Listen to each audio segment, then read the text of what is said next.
Wheels coverage of the 2023 PCA Convention and Trade Show is brought to you by Rocky Patel.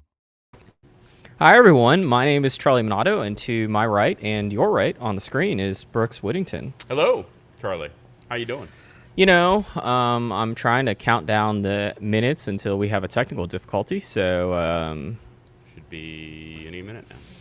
I mean, seconds in the last show. Anyway, if you're tuned in, thank you for coming. I know we started last week's show with the mea culpa about technical issues and then proceeded to have...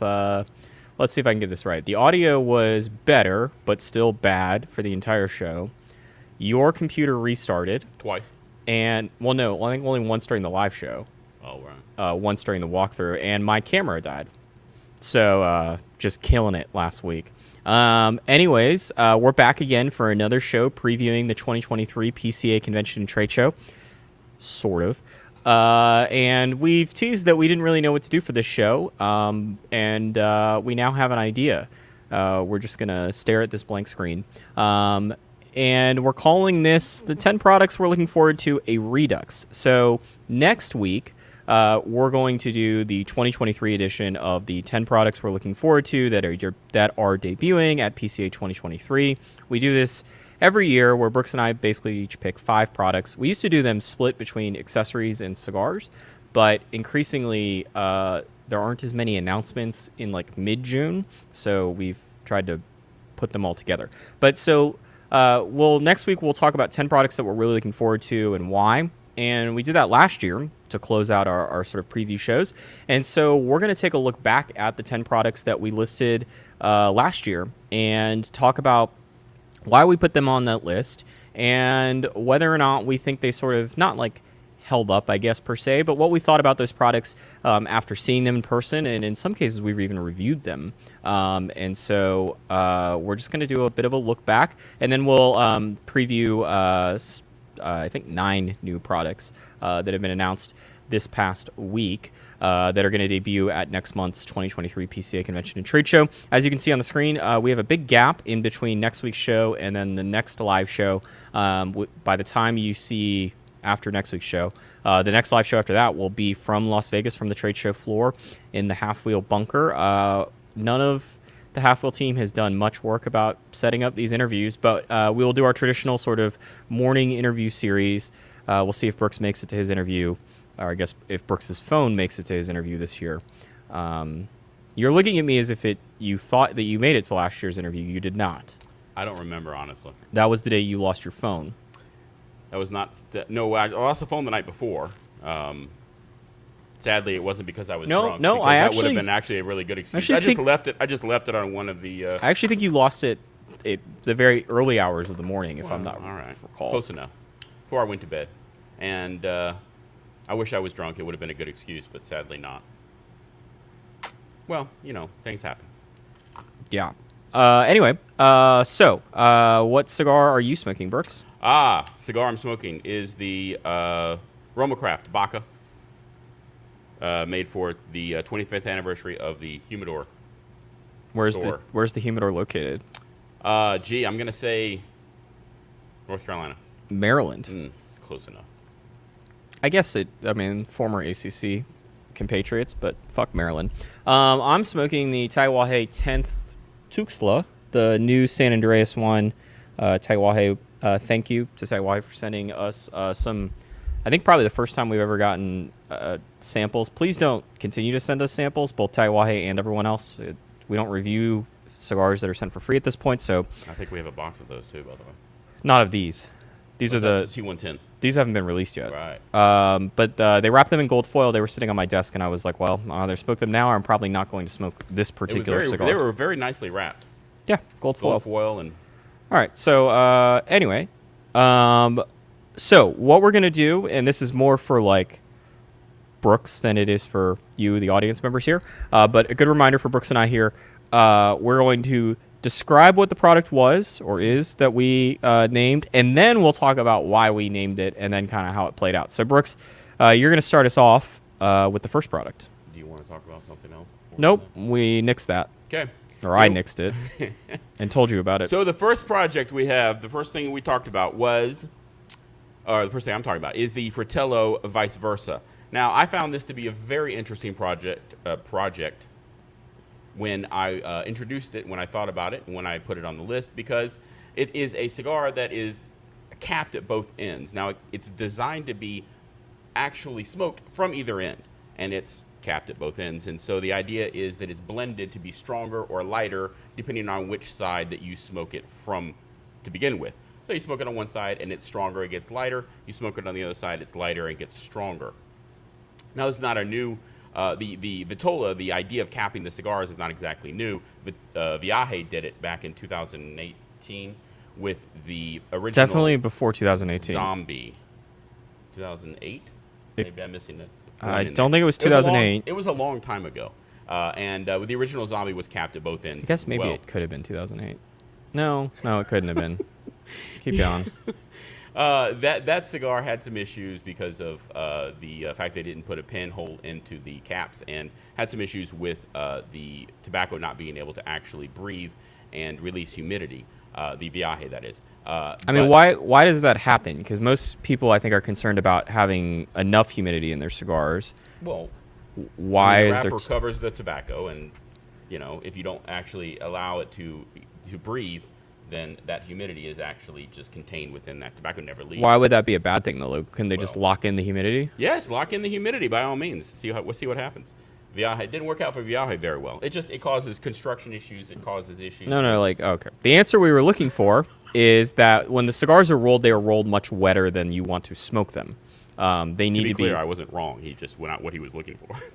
That's why I said the answer we were looking for was that when cigars are rolled, not just double cap cigars, but any cigar, they're going to be rolled wetter because they need to, or more moist, technically, I guess here, because the tobacco needs to be pliable.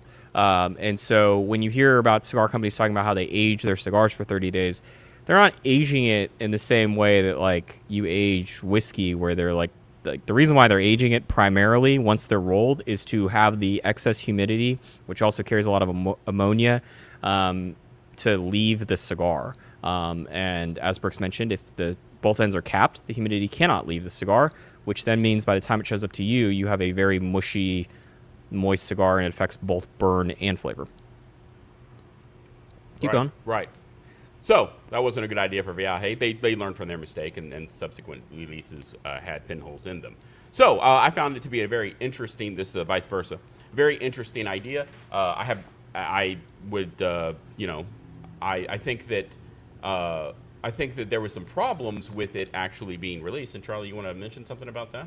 Yeah, I feel like this got a nice bump for Fratello, which is a company that I think, there are some companies, like we're going to talk about some later on here, that just kind of have like built-in marketing machine power where, they can do whatever they want and people will flock to it. And then there are most other companies, and I would put Fratello in that category, where they've got to, work for it. And this was a project that I think got some extra attention that most new Fratellos don't get because of how interesting it was. And it also probably didn't hurt that it was sort of developed with Kevin from Cigar Props, so he was out there promoting the hell out of it. But then it didn't ship until February. And I think a lot of time went by in between July and February, not just like the days of the year, but also just in terms of kind of, you feel like we went maybe from one chapter of the cigar industry to another chapter by the time the new year rolled around. I think this would have gone over and had a much larger impact had it been released, say, in September. And I think that applies for most cigars here, but I think if you're going to do a really interesting novel project like this, I do think it's very helpful to sort of announce it, get the buzz, and then, have those cigars shipping to stores so you can capture as much of the buzz that you generated as possible. Yeah, because it had a lot of buzz. I mean, people were talking about it for sure at the show, other than me and various other members of the media. And so people other than you were talking. Sorry, I was trying to follow that along. People other than Brooks were talking about it. It did have some buzz, and you're right. I think it lost at least a little bit, and just from the amount of time that it took to ship it. All right. Speaking of buzz, so the first cigar that I nominated last year for this was the Flor Dominicana Solis. Solis? Solis. I think it's Solis. It's actually, I think, a made-up word, if I'm being quite honest here. But This is the first cigar from Tony Gomez Jr., who is one of Lito Gomez's sons, to be sold. So Tony is relatively young. If I had to guess, he may or may not still be in college. But he has been, he's a member of the Gomez family. He's been around cigars for a very long time. He's been actually like at the trade show for a number of years now. So, he's quite young, but has got a lot of experience for compared to most people his age. And this is his first cigar. The reason why I put it on there was sort of twofold. I'm sorry, violating the rules here. I'm supposed to explain what it is. Oh, boy. So, this, what you can see here is Solis and another product called Lennox. So Lennox was released, 6 or 7 years ago from La Flor Dominicana. It was a cigar developed by Tony Gomez, another one of Lito's sons. They both came in these circular boxes. I believe they're the same size. I just didn't Photoshop that image correctly. And the Lennox is a tribute sort of to the night. Got a night theme, Solis to the sun, and the cigars inside look like this. The boxes have magnets, if I'm not mistaken. They do. And I actually reviewed Solis. I thought it was a above average cigar, but a below average La Flor Dominicana. La Flor is a company that I would put certainly in the top half tier, if not, well above that in terms of, just based off the experiences that I've had over the years smoking their cigars. They tend to be pretty good. This one was still a decent cigar, but a decent cigar is maybe not a decent La Flor, if that makes any sense. That said, looking forward to, it wasn't a bad cigar by any means. So looking forward to more from from Eladio Gomez Jr. and Tony. Wouldn't mind another cigar from Tony. There are two reasons why I put this thing on here, and then I'll turn it over to you, Brooks. Number one is that this was the first new La Flor Dominicana to ship to stores outside of like TA releases in quite some time. So the first new regular production national release from La Flor. And then the second reason why it was similar to the Fratello was last year at this time, La Flor had generated just a ton of buzz regarding its LFT project, the Golden Bull. It sold 7 NFTs, and as part of it, when you bought the NFT, you also got a golden humidor, and then you got the rights to purchase a special version of the Andalusian Bull in a Lonsdale size, interestingly developed by Tony Gomez. And you can order those cigars every month, so long as you own the NFT. The NFT sold for way more money than I think anyone was really anticipating. I believe in total they sold for more than $500,000 combined, and there was points of the preceding year where La Flor was the talk of the town as far as the cigar industry was concerned. And I was curious to see if Solis could get any of the sort of shine that was being cast by the NFT project. I don't think that it really did. You covered the booth, Brooks. Was it more about the NFTs or more about this product as far as you were concerned? I think that the NFTs definitely overshine the release, and that doesn't take anything away from the release itself in terms of how I feel about it or how I think other members of the media perhaps feel about it. But I think that in terms of the the buzz and everything of that nature, I think the NFT was definitely sucking the oxygen out of the room. However, I would like to point out that I enjoyed the cigar, and I think that it's definitely a worthy first attempt from Lito Gomez Jr. But Lennox was to me a superior product, and it's just hard to beat it. It's just Lennox is a special cigar in my opinion, and I think that. So I think number 2 on our top 25 the year it came out. Yeah, I mean it's a great blend, and I don't have any doubt in my mind that Lito Gomez Jr. has a great future in the industry, and I'm looking forward to it. All right, next up for you, Brooks. Yes, next up for me is the Freud. I knew I was going to screw that up. Freud glad Agape. to see English still. Agape. Now, this is interesting, for any number of reasons. The reason I put it on the list was due to the fact that it was blended by legendary Eladio Diaz. Now, he's a former blender and production supervisor at Davidoff. He spent decades there. And, he's well known in the industry, well respected in the industry.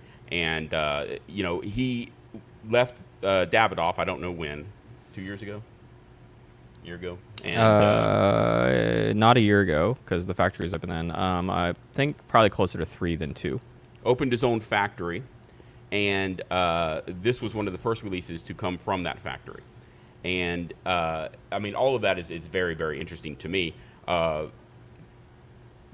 it, it's one of those limited editions that comes out, and it got quite a bit of buzz when it was announced and when it was released, and it's the brand's first limited edition as well, made with 7 distinct types of Dominican tobacco, which I, again, thought was pretty interesting.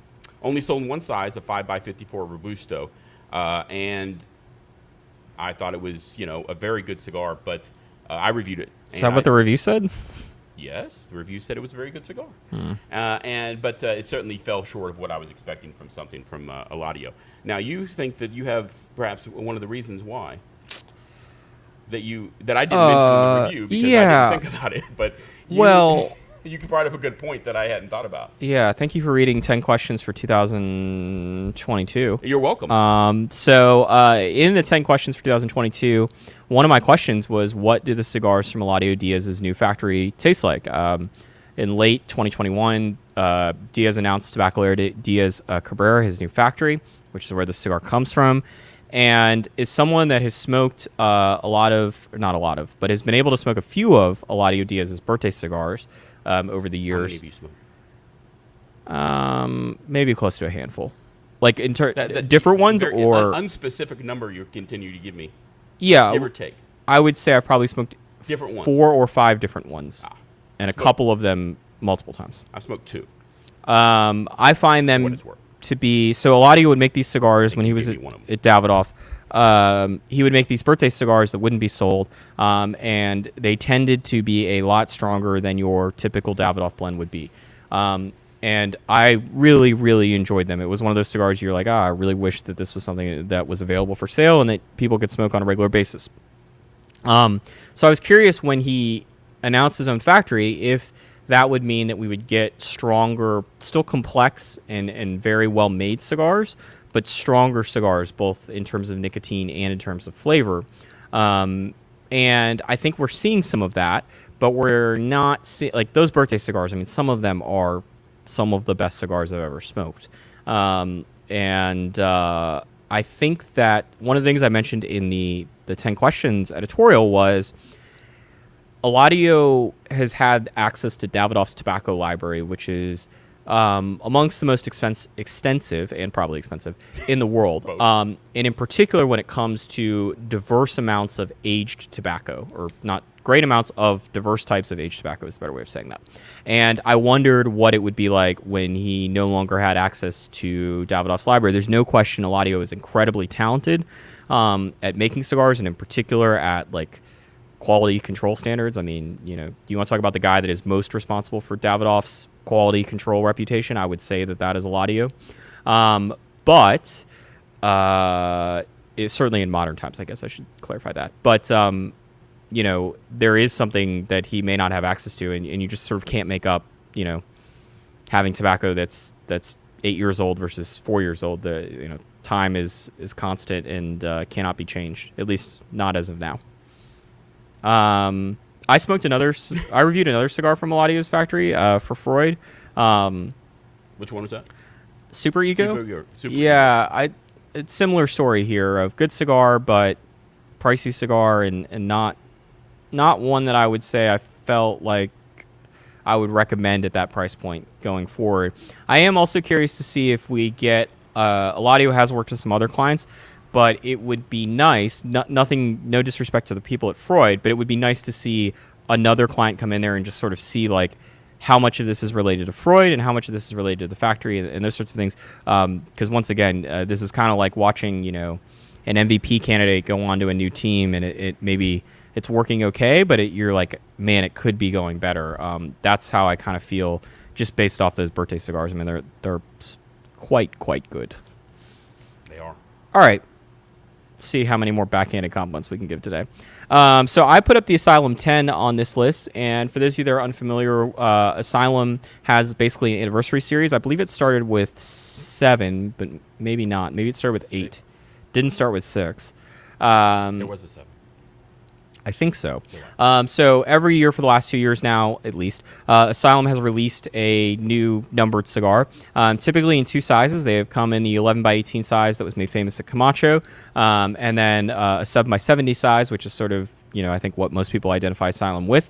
These have always been a bit of an outlier in the Asylum portfolio because they are quite expensive compared to particularly those like Asylum 13 7 by 70s, which I think is kind of the bread and butter of what that brand is known for. And we have found these cigars to be quite good over the years. They're not all the same blends. I believe they have been all Honduran Puros. Also, the packaging for this one was certainly flashier with the sort of holographic levels. I do think it's kind of interesting now looking back on this, and this is, I think, like one of the things where this show can be helpful is that now looking back on it, the thought that comes to mind is like this is no longer remotely close to the most expensive cigar in the Asylum portfolio. They have a Sensophilia, I forget the name of the cigar, something that just shipped like a month and a half ago. You photographed it a couple weeks ago, if I'm not mistaken. But they have a new $60-ish cigar. Didn't Lumineers do a song called? I don't know. Ophelia? Ophelia, yes, is I believe an album from the Lumineers, if I'm not mistaken. Brooks, any thoughts on the Lumineers or the Asylum 10? I'm a big fan of Lumineers, yeah. The Especially Lumineers, live. not a Lumineers. What? I believe the is officially part of their name. Okay. I'm just saying. People might be confused when you hear Lumineers, That's close. thinking it's like a Close cover enough. band. Close enough. They're good live. Sorry, what was your other question? Oh, about the Asylum 10. Yeah, I love it. Yeah, I love, as you said, most of those have done really well for a reason. Most of that line. All right. Next up, I'm going to briefly explain this, hopefully as efficiently as possible. So what you're looking at on the screen right now is the Opus X 25th Humidor, which is a collaboration between Arturo Fuente, who is the maker of the Opus X brand, and Elie Bleu, the French humidor maker. Opus X was Fuente Opus X, is the technical term. Was introduced in 1995. The 25th anniversary would have been in 2020, as with many things that were scheduled for 2020, and also with other Fuente anniversaries. Did not show up on time. This humidor showed up a year later, and this is a photo from PCA 2021 when this was on display. This is one of 2 humidors that was created for this release, and in 2021 they brought this humidor, which comes with the Churchill-sized cigars you can see there, and they also said, hey, we have another humidor, but it's not ready yet. This humidor, if I'm not mistaken, was around $7,000 and came with cigars. The other humidor was announced at $70,000, but I believe it actually ended up being $80,000. And Brooks, you put that humidor on your list. I did. Do you want to explain what we're looking at here? Picture? No, that's from the show last year. Thank you for reading my coverage of the Elie Bleu booth. You're welcome. But I was thinking about from yesterday's, actually, the walkthrough. You don't think you had that in there. Brooks is like, yesterday there was a rendering that had all the specs on it. That's right. I could have. And now I can't read. Look, I put it on here because it's it's Fuente and it's 25th anniversary and it's a it's a huge humidor, relatively speaking, and it is not Brooks is like, I'm pretty sure it's 24 inches tall, but Cuba I can't size, read. But it's a big humidor and it looks gorgeous. It's gorgeous. I agree with you. You've mentioned that it's not necessarily your style, and it's not necessarily something I'd put on my mantle if I had a mantle that would hold it. But it's definitely gorgeous, and it's something that when I looked at it, I was like, wow, that really looks amazing. Cigars look great. Cigars taste great. And I love the cigars. It's a little ostentatious for me, and I think for you as well. But in terms of actually showing off, the cigars and how amazing a company like Fuente is in terms of their 25th anniversary and what they want to show off, I think it did a very good job. Yeah, it's not my style, which I think colors a lot of my opinions on it. I will say this. Like, we saw the renderings in 2021, or in Brooks' case, yesterday, and then seeing the humidor in person, like, they nailed it on, like, all of executing the design. Like, it is super impressive. You can see these detail shots, like that brasswork on the corner with the Opus X logo. Like, it's great in that sense. And if this is these pictures, yeah. That's why they were crooked. I could tell. You can't entirely see here.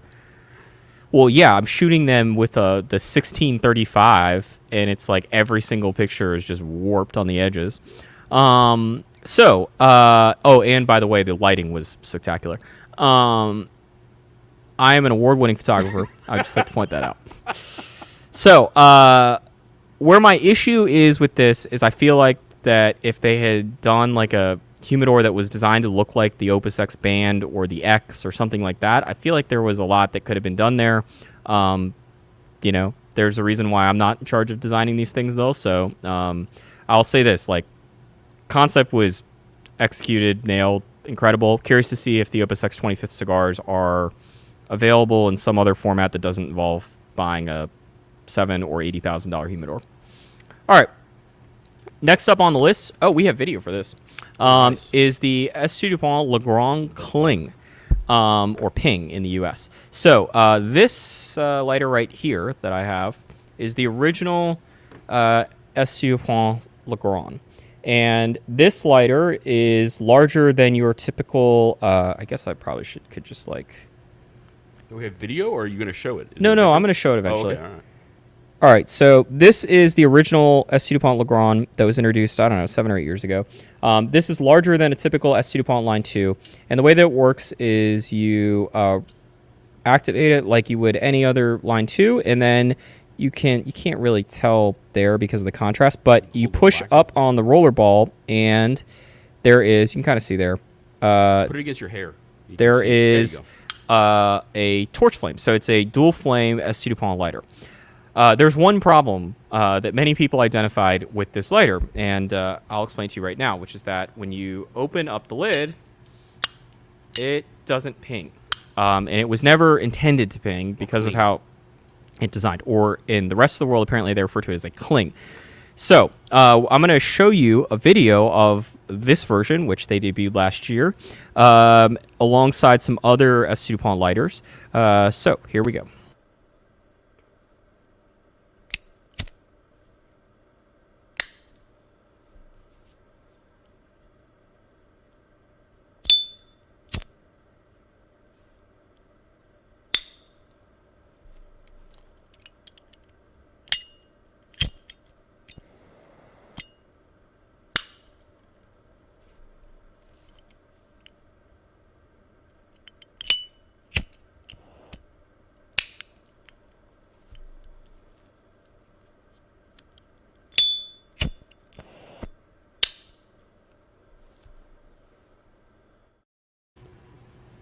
All right, so what you saw there, if my memory serves correct, is the S2 Dupont Initial, which is sort of like the baby Dupont, the Line 2, and then you saw the original Le Grand, the Le Grand Cling Ping, the new Le Grand in lacquer, and then the new Le Grand in metal.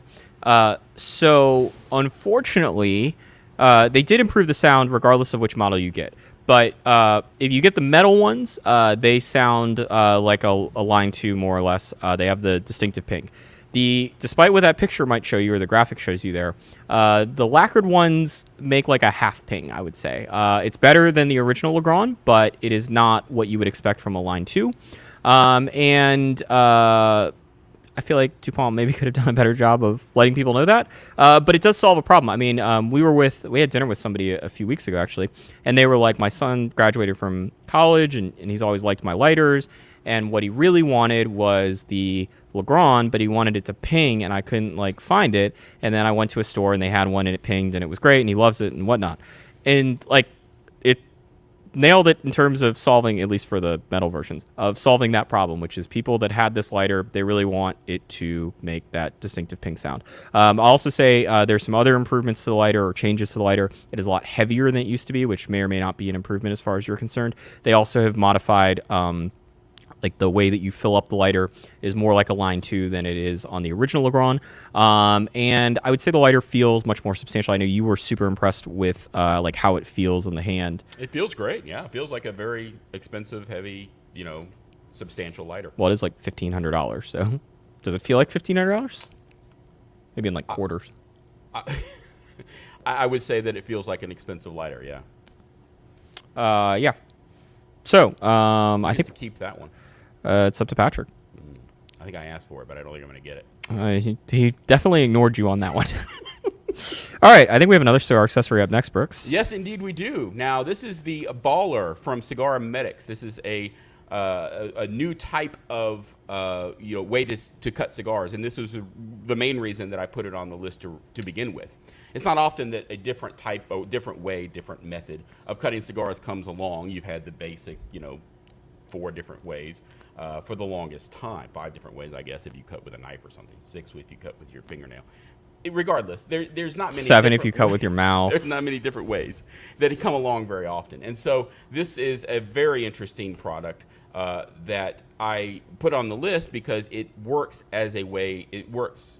I'm struggling just a little bit. It works by cutting a inverted dome into the cap of the cigar.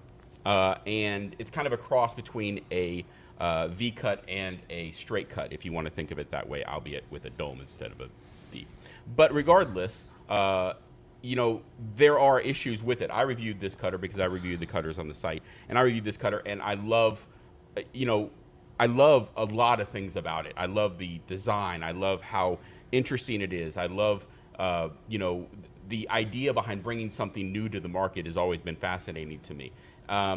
The problem is that with this specific cutter, it doesn't cut cigars as well as I would have liked. It definitely cuts them, but it does have some problems with damage to the wrappers and things of this nature at various points while I was reviewing it. It's also very bulky and does not have a lock for that plunger, so it always stays open. With all of that said, I still find it fascinating. I still use it periodically. And it's something that I really think that the engineer, Cigar Medics and engineer Luigi should be proud of. I think that it's a wonderful product. Just maybe can be tweaked in some small ways. Interesting note: Luigi is actually working with Steve Saka of Dunbarton Tobacco and Trust to produce another different type of cutter for Steve that he will be showing off at the PCA show.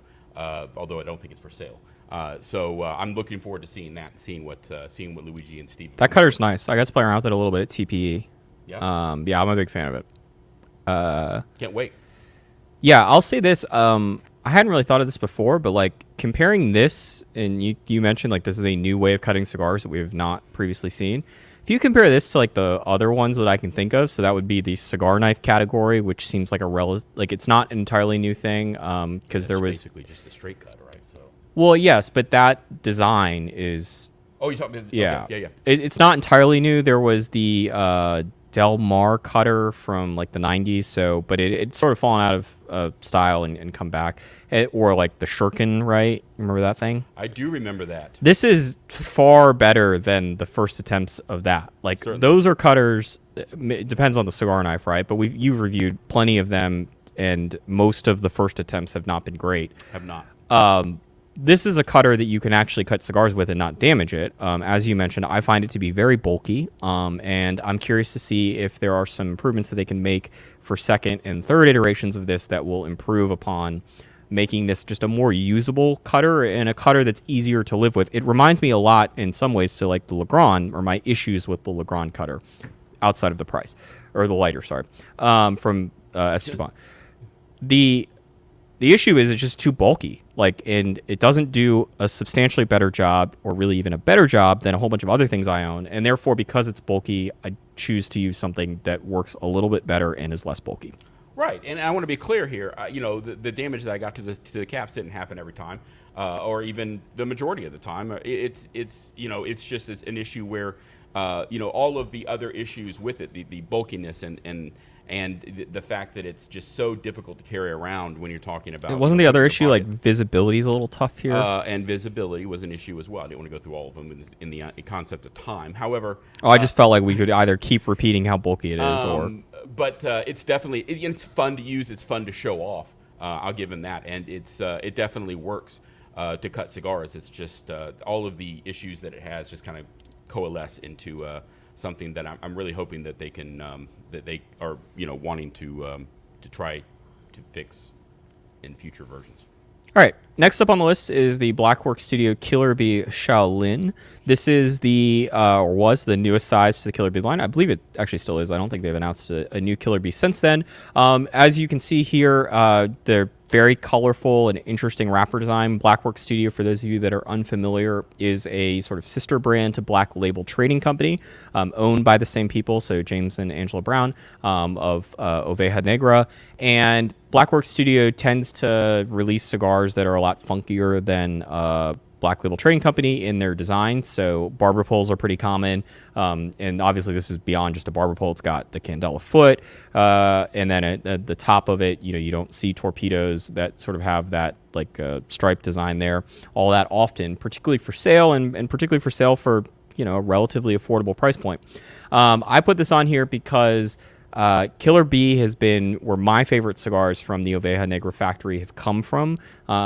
They've been different blends, which is why it sort of makes this a bit tough to sort of say, like, if you like this Killer Bee, you like a lot of them. And what has happened here at Half Wheel is that we've really, really liked the Corona and Petite Corona sizes for whatever reason. But it seems like in other sizes that the lines have not, or the blends, cigars have not scored as well for Killer Bee. Patrick, I believe, reviewed this cigar, and I think sort of continued that trend of a good cigar, but not up to the levels of the Petite Coronas. But the reputation, as far as I'm concerned, sort of similar with that Asylum, has been set for me. If there's a new Killer Bee, that's a cigar that I definitely want to try, and in this case I did. I enjoyed it, I think, a little bit better than the reviewer did, but which I believe was Patrick, but certainly not as much as the Petite Coronas, which I believe have made the top 25 at Half Wheel twice, if I'm not mistaken. Yeah, Petite Coronas are special for sure, or have been in the past. So, yeah. Anything else? No. Okay. You want to? No, I got nothing. All right. Moving on, we have Legends. Now, our weekly segment where we talk about the Fuente Padron collaboration. This is, it's fairly obvious, I think, why something like this would make the list. Violating the rules, Brooks. Wait a second. I was explaining. I wasn't violating. The Legends, I put this on the list because of how interesting it is. Nope. What is it? What is it? Oh, all right. Cigars, these are a cigar. This is a release made with a collaboration between Padron and Fuente. And essentially what this is there's two cigars, one made by Fuente and one made by Padron. Each of them are 7 by 50 Churchills. And the interesting thing, besides obviously who makes it and all that other thing, is this is a release to commemorate each each of the patriarchs of the companies. And so Padron made a cigar for the Fuente to commemorate Fuente's for Carlos Fuente Sr. Patriarch. I was gonna get to that. Is he the patriarch though? Well, that's what it said. Any number of things that I read. So I just don't know how that, because isn't Arturo Fuente technically the patriarch of Fuente?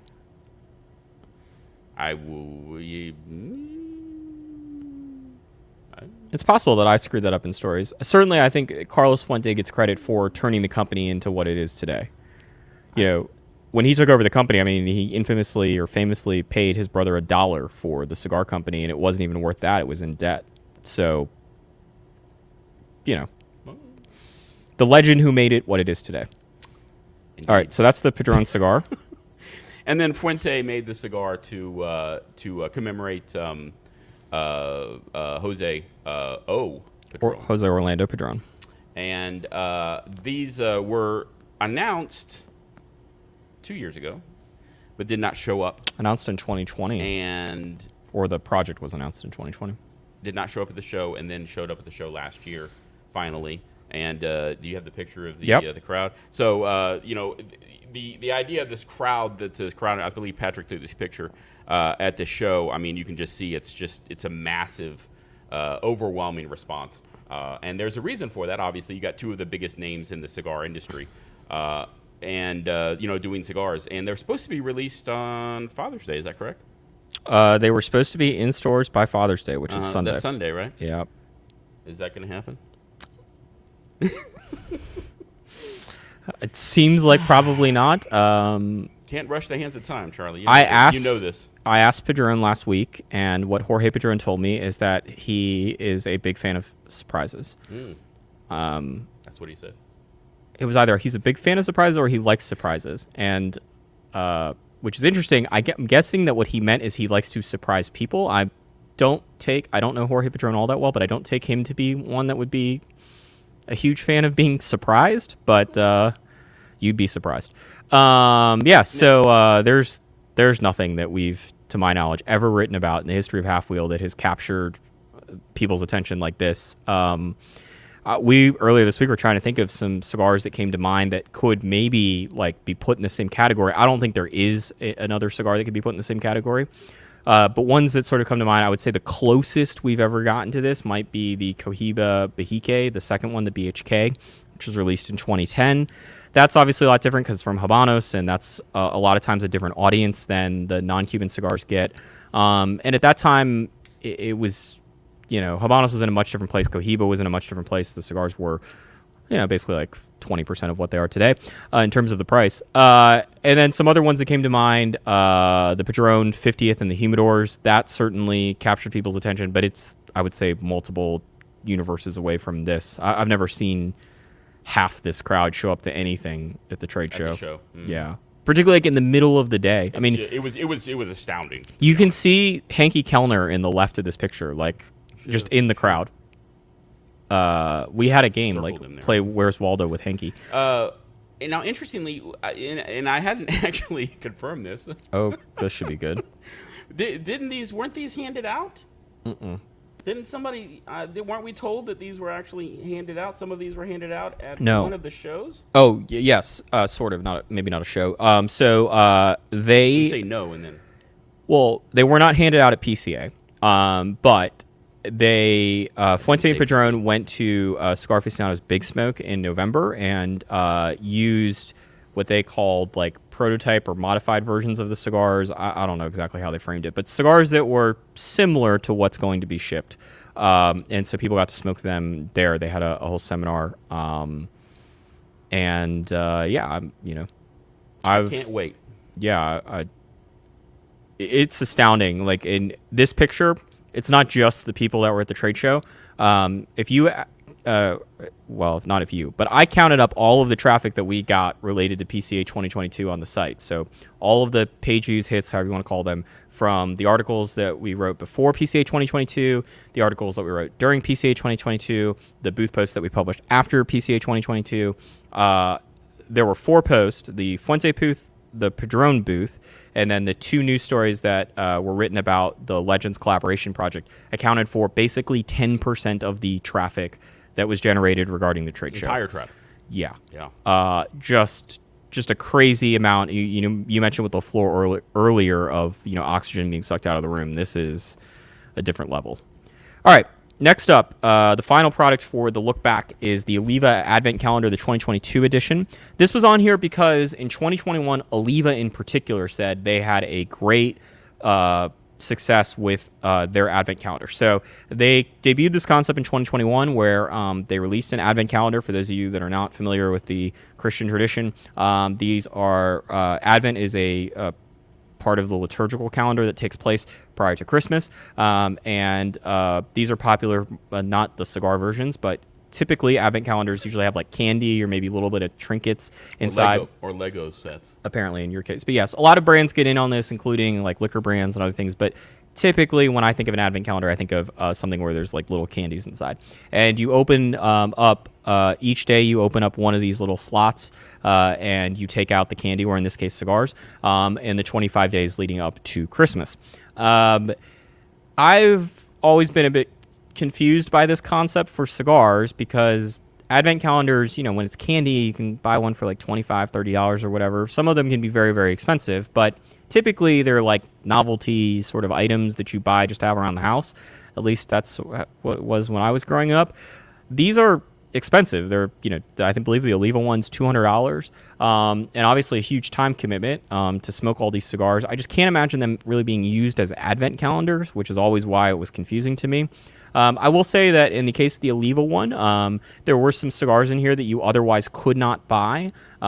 So you can see on the far right, there's the Oliva Serie V Melanio Lancero.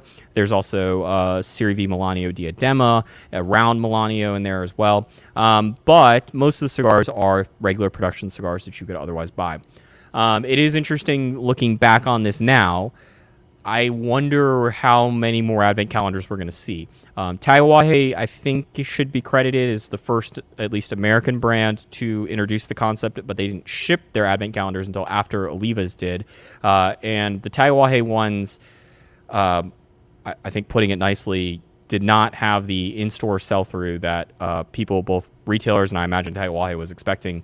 I still see retailers advertising, the advent calendars and splitting them up, and that to me was a bit confusing because, as you pointed out yesterday to me, Brooks, those cigars are in the Taiwahe one are almost all, if not all, like exclusive to the advent calendars. You can't buy them otherwise, and there are a lot of like Monster Series, and they're smaller sizes.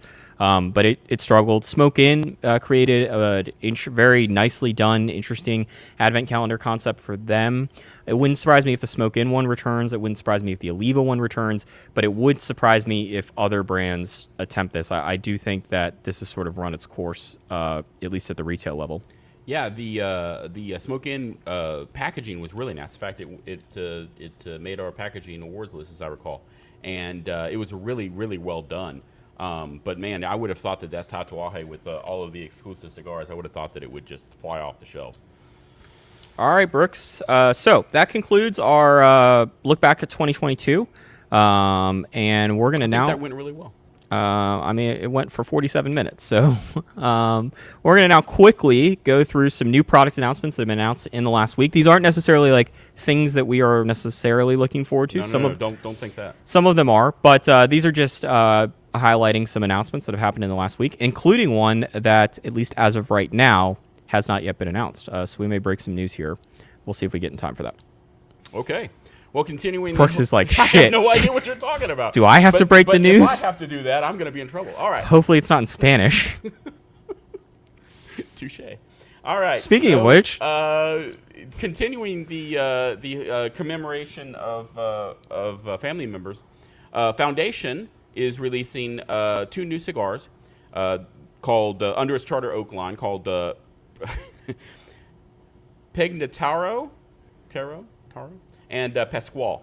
Now, these are 2 different blends. The Pegnataro is a Connecticut shade, while the Pascual is Connecticut broadleaf wrappers.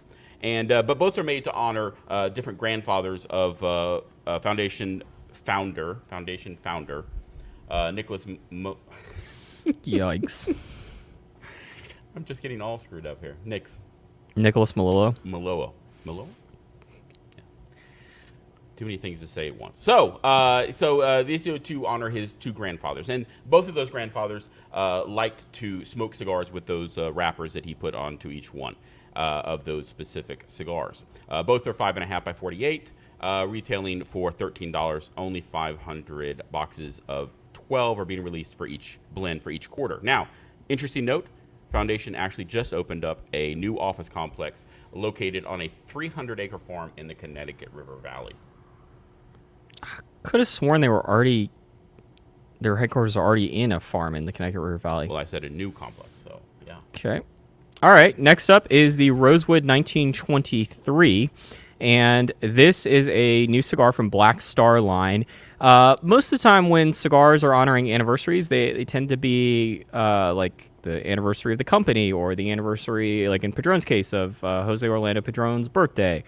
This one is honoring something that is far more tragic. It is honoring the Rosewood Massacre, which took place in Florida, in Northwest Florida in 1923. Rosewood was a small town of around a couple hundred people from my limited research last weekend.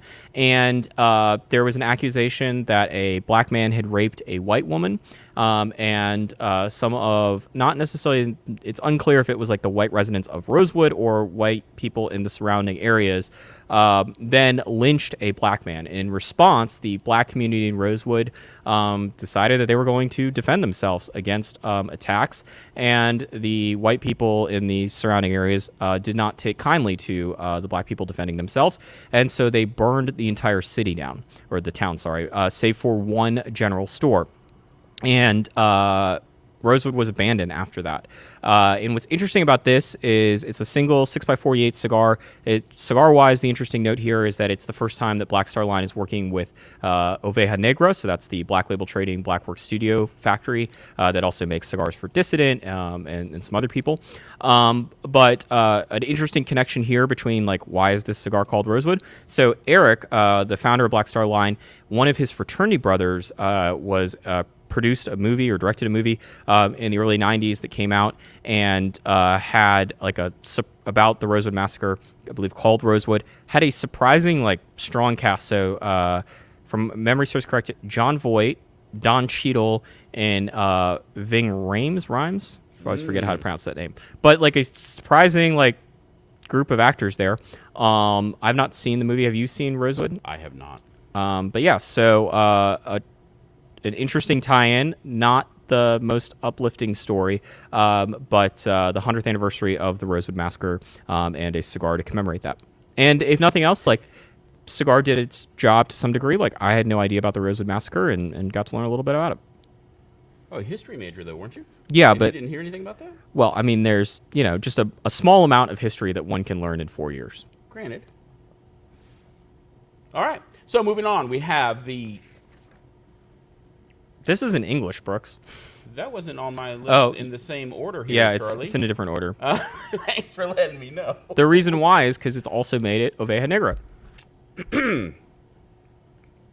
So, moving on, we have the Dissident Revolt. Now, Dissident is a brand that actually debuted in 2015, but it changed ownership in late 2021. This is a new limited release for the brand, 5x50 barber pole with two different wrappers, Ecuadorian Corojo and Ecuadorian Maduro. $14 each in boxes of 20, and that's all I've got, honestly. Yeah, the only new product for Dissident for the show. Yeah. The home was good. The new home? The new home and the old home. I like them both, actually. Yeah. All right. So next up is the Oliva Serie V Roaring 20s Super Limited Edition. This is a $300 cigar. And, yep, it's a $300 Oliva Serie V. There is super elaborate packaging involved here. So the bottom half of these cigars are wrapped in gold foil. The boxes are made by Daniel Marshall. The bands are decidedly different than the standard Serie V bands. And as you can see there, the image inside of the Vista shows off the 1920s. I'll say this before I start I'm not a big fan of $300 cigar rant. I give Oliva... It's coming, yeah. I will say this. Oliva has said that they are donating all of the proceeds, not some, but all of the proceeds, at least on their end, to the Oliva Helping Hands Foundation, which is a charity that they have in Nicaragua that supports schooling for workers in the cigar industry. So it is for a good cause. I am a bit sick of where price points have headed with cigars. It is capitalism, and, if the market is willing to bear it, then, all's fair. On the other hand, I do think it's worth pointing out here that, and I can't speak to these cigars, as far as we know, they are just a special perfecto size of the Serie V blend that has been around for the last 15, almost 20 years now. But here's the deal. Cigars don't cost all that much money to make from like a factory perspective. How much money the factory spends with buying tobacco, aging the tobacco, and then rolling the cigars, all the labor and overhead that's involved in that. The truth of the matter is, from a tobacco standpoint, what I've consistently been told is that cigars sort of top out at around $2. No matter how much tobacco you put in it and how expensive the tobacco is, there's just kind of a limit of like what the yield is and how much money you spend. I'm sure there's some cigars that cost $2.25 or $2.30, but if you know what you're doing, it's very difficult to make a cigar that's going to cost a factory $4, is what I've consistently been told. That is not like to say what the cost is to, put it in boxes. Packaging is very expensive and has a dramatic effect about this. And obviously that doesn't include making profit. And if you don't own a factory, if you're having to buy these cigars from a factory and then, sell them, you have to factor that in as well. But I want to point that out because I think it's important to understand if you're a consumer and you're thinking about purchasing this is not like buying, beef, right? This isn't the difference between, regular beef, USDA choice beef, USDA prime beef, and, Japanese Miyazaki A5 BMS12 beef, where like the actual raw ingredients are dramatically different, and that's why the costs are so different. In this case, a lot of it, quite frankly, is marketing and positioning and then packaging. This is charitable, and that's cool. But if you're a consumer and you're thinking like, oh, this cigar is $300, which means in a regular Series V is like $12, and that means that I should expect this cigar to be, 20 times the quality in terms of the tobacco and those sorts of things. That is not how this works. And there's a benefit to that, which is that your $10 cigar has basically the same tobacco as your $8 cigar, which has basically the same tobacco as your $35 cigar. On the other hand, when you get to this price point, which is in the, just Halo product category, I don't know. Oliva is just sort of getting the brunt of this because they're the most recent example, but we're seeing some eye-popping numbers from both Cuban and non-Cuban cigar companies when it comes to pricing new items. And I don't know. Do you feel like the consumers are getting more for these super expensive cigars? Oh, absolutely not. No. Now we don't know what the blend is. Is that correct? They have not said that it is anything other than they've not said what it is to my knowledge. So but I mean, we don't really know if it's something different. Having said that, I love the bands, by the way. Having said that, I wonder if it's not just an idea of let's price these things really, really high and to give the charitable work more buzz. And because obviously we're talking about it, you mentioned the charity, and I think that would definitely succeed if that was one of the goals. I think you're right for the most part. I think that prices are getting out of control, but if people are willing to spend the money, certainly we probably will buy some, right? Yeah, look, I mean, if this was a $50 cigar, it would get lost in a way that it's not going to because it's $300. So, But I do think that, and I was a big fan of the Davidoff Oro Blanco, which I think is a very good cigar. That was Davidoff's $500 cigar that is, I think, officially been discontinued. That was confusing about sort of how they went about doing that. But it was very good. Yeah, that was the difference, I would say, with the Davidoff is at the time it was kind of like a one-off. There was the Gurkha His Majesty's Reserve at $1,000 and then I think $1,250. And then the Oro Blanco came out, but that was kind of the end of it. There wasn't another $100 cigar that came after the Oro Blanco, to my knowledge.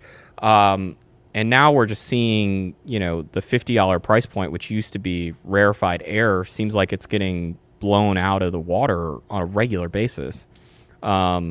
And I think it would be one thing if this was because they had started growing tobacco in a new place that was just dramatically more expensive, or if I felt like the techniques for making cigars had been, evolutionized and therefore it was a lot more expensive. To my knowledge, none of that has happened. These are just, I would say, more than anything else, marketing projects. And, it's paid off. If that was the point. All right, moving on, we have the 601 La Bamba Warhead 9, or IX if you prefer. Now, as the name implies, this is the 9th edition to Espinosa's La Bamba Warhead line. It's a 6x56 Perfecto made with all Nicaraguan tobacco and a broadleaf wrapper. Is that a Nicaraguan broadleaf? I believe so. Yeah. Presley said Nicaraguan Puro. Broadleaf. As has been the case with previous releases, packaging is really war-themed. With the band is actually designed to look like a painted warhead. I've liked quite a few of these warhead releases. They are stronger, quite a bit stronger than a lot of Espinosa's other stuff.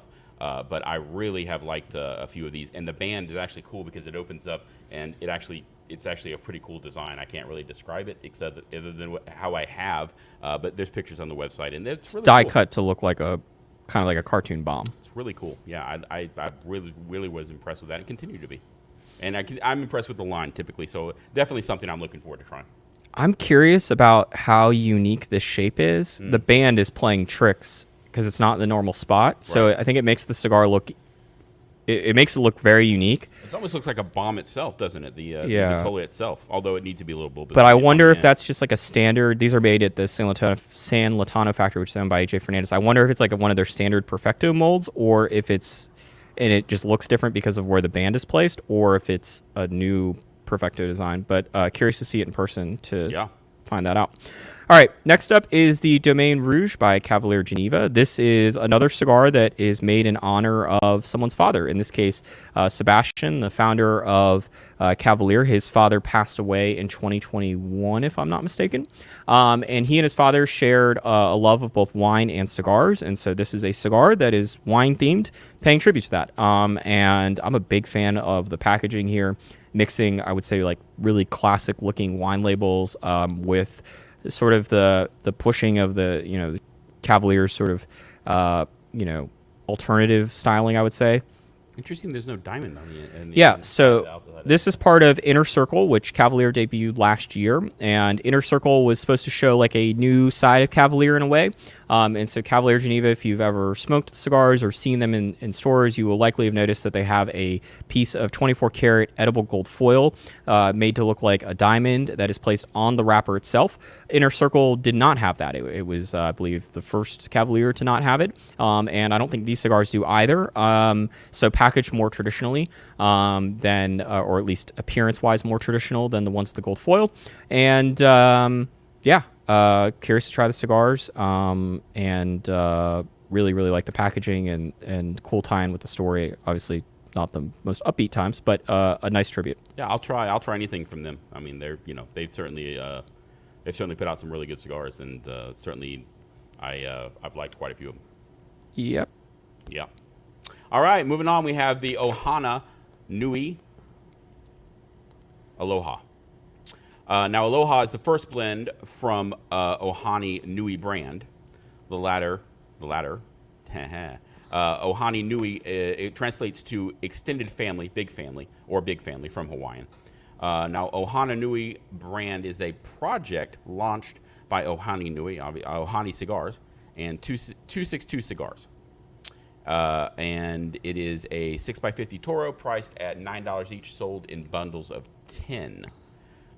Interestingly enough, something I did not know and I found very interesting, as part of the project, Ohana has sold 10% of its stake to 262 Cigars, and 262 Cigars has 262. 262. Yeah. 262. Cigars has sold a 10% stake of its business to Ohana as well. So very interesting in that regard. I'm interested to try it. It sounds very interesting to me, and we'll see, I guess. All right. What do you think of the Ohana Nui? Yes. I'm curious that like this project, the Ohana Nui concept was announced, at least from what I recall, a while ago. So it's nice to see it still is around. I've not smoked much from Ohana of late, and 262 is a brand that I thought had died until the previous announcement about Ohana Nui. So I'm curious to kind of see where it's at. I don't think Clint's still involved, but maybe he is. I don't know. But yeah, I don't. It's tough. Like there's no comparison point at this point. It might as well be a new company as far as I'm concerned. At least in a lot of ways. All right. Next up is the El Septimo Empress of Shiba. This is a new cigar for El Septimo's The Emperor's Collection, which has cigars named after historical figures like Augustus Caesar and Yao. Alexander the Great, I believe, has a cigar, or there's a cigar named after Alexander the Great. And this one is named after the Queen of Sheba. Sheba is an area that occupies modern-day Ethiopia and Libya. And the Queen of Sheba is referenced in both Judaism as well as in Islam. And she was believed to be an incredibly wealthy and powerful African leader in the area called Sheba. This is a 6x60 Gordo with a Maduro wrapper, priced at $20, comes in boxes of 20, shipping in August. 4 different countries contribute tobacco to this blend, though I don't believe the company has said like what is the wrapper and what's the binder and what's in the filler. I'm curious if we get some confirmation of that at the show. Also very curious to see what the El Septimo booth looks like. In 2021, they had like the laser show going on. Last year, they had just luxury products everywhere. Just a complete overwhelming thing. It's not going to surprise me. Nothing would surprise me other than like just a basic booth from them, given what we've seen so far. Certainly making a big splash. within the industry. I don't know how, if like, certainly has made some impact at the retail level as well. I don't know if it necessarily translates the same, but El Septimo is a brand that is really, 5 years ago it existed. No one had heard of it in the U.S. And now, I continue to hear people talking about it just on a pretty much weekly basis, it seems like. Yes, certainly they have a lot of buzz at the show for their booth and the things that the items that were inside of it. I do love that purple color. Very cool, for what it's worth, which is very little. All right, the HVC Hotcake Golden line is the next item we're talking about. Now, this is a regular production line from HVC, and it's kind of a departure for the company because it is actually uses a Ecuadorian Connecticut wrapper, which the company has not released many cigars in at all. And it actually takes the hotcake blend and replaces that original San Andreas wrapper with the aforementioned Ecuadorian Connecticut. There are 4 different vitolas ranging from a little over $8 to over $11. Should ship in July. I'm a big fan of the hotcake in at least one size. I haven't smoked all of them, so I'm interested to see how this Connecticut wrapper changes this. We don't know if it's the same blend, though, correct? No, we don't know if it's the same internal blend. Right. If not, so we'll figure that out, I guess. Confirmed at the that. show. It really annoys me the foot bands are not aligned. Really? Yep. All right, and here is, I guess it's on Half Wheel at the moment, so if you go to the homepage, this story should be up. The Illusione PCA exclusive 2023. This is a new cigar from Illusione. We don't have any pictures of it. It's a 6x50 Toro. It's going to use Honduran and Nicaraguan tobacco, and that is an interesting thing because I don't know. Is that the first time they've used Honduran tobacco? I don't know if it's the first time. I don't know when the last time Illusione has used Honduran tobacco. Wow. In addition, it's also being made at Raíces Cubanas, which is the factory that made Illusione's all of Illusione's portfolio for a long time. But most of the Illusione cigars these days are made in Nicaragua, mainly at Aganorsa's factory, the one that Agricola, Granada, something or other, previously known as Topsa. The new line, there's a new Illusione Habano line that is made at the San Latano factory owned by AJ Fernandez. And then Epernay has remained at Raíces Cubanas in Honduras. This cigar is going to be made at Raíces in Honduras. Seems like it's probably coming in bundles. Dion told me packs of 10, and didn't have pricing at the moment, but shipping next month, or shipping in August. Sorry, not next month. But very curious to see what that cigar is like. Obviously, the Honduran tobacco thing. The other thing I will say, I have had issues construction-wise with some of the newer Illusiones from the factory formerly known as Topsa. I'm curious to see. Like, I'm a fan of the fact that they're at nothing against Topsa, whose blends I generally like, but just they've had construction issues. There's no way around it. And it seems like for whatever reason, it has uniquely impacted Illusione. And I'm curious to see just what a sort of change of pace might look like there. And going back to Raíces. So an interesting release from Dion. I'm on board, man. Honduran tobacco with Dion, one of the best blenders in the industry as far as I'm concerned, and has been for years. And I am fascinated by that. I obviously had not heard about this or read the site just yet. But yeah, that's great. I'm really looking forward to it. Sure. Yeah. And cool that it's going to ship in August. So, all right. That concludes it. I don't think we have any questions, and we've run long, so we're going to probably call it a day here. Thank you guys for tuning in. Hopefully, I think I don't want to jinx it, but it seems like we've made it through the show without any technical difficulties.